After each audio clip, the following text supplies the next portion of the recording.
మహర్షి అరుంధతి ఆయన భార్య కదా. అరుంధతి భార్యను చూస్తుంటే భార్యలో కూడా అమ్మవారే కనపడేది ఆయనకి. అగస్త్య మహర్షి లోపాముద్రను చూశాడు. ఆ లోపాముద్రలో అమ్మవారు కనపడింది. అమ్మవారు ఉండడం వల్ల అప్పుడు ఈ సృష్టి అంతా తానేనే భావనతో కేళిలో ఉండగలిగాడు ఆయన. అంత చాలా పరాకాష్ఠది. భార్య భర్తలో, భర్త భార్యలో, సృష్టిలో కనిపించే ప్రతి ప్రాణిలో తన ఇష్టదేవతను చూసి ఈ ఇష్టదేవతే నేను అనే స్థాయికి వెళ్ళడం అంటే అది ఉపాసన. ఆ ఉపాసన కేవలం మంత్ర అనుష్ఠానం వల్ల వస్తుంది.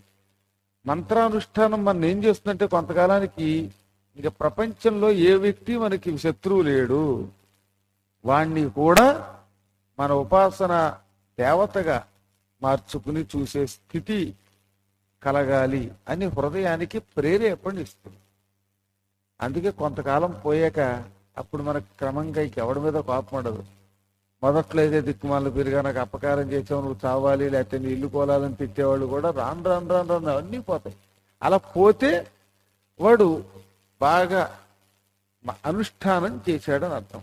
అనుష్ఠానం చేయగా చేయగా చేయగా ఈర్ష్య, అసూయ, ద్వేషం ఇవి జయిస్తున్నాం. ఎంత శాంతం వచ్చేస్తుంది అప్పుడు. అది చేశాడు ఈయన. దానికి నిష్ఠ అని పేరు. నిష్ఠ అనగా తన ఉపాసన దేవత, తాను, మంత్రం మూడు ఒకటైపోయి అప్పుడు కనిపించే స్వరూపాలన్నీ కూడా కొబ్బరికాయలో, అరటిపండులో, పటంలో, క్రూర జంతువులలో, కూరల్లో అన్నిటిలో కూడా తాను ఒకే ఒక దేవతను చూడగలుగుతాడు.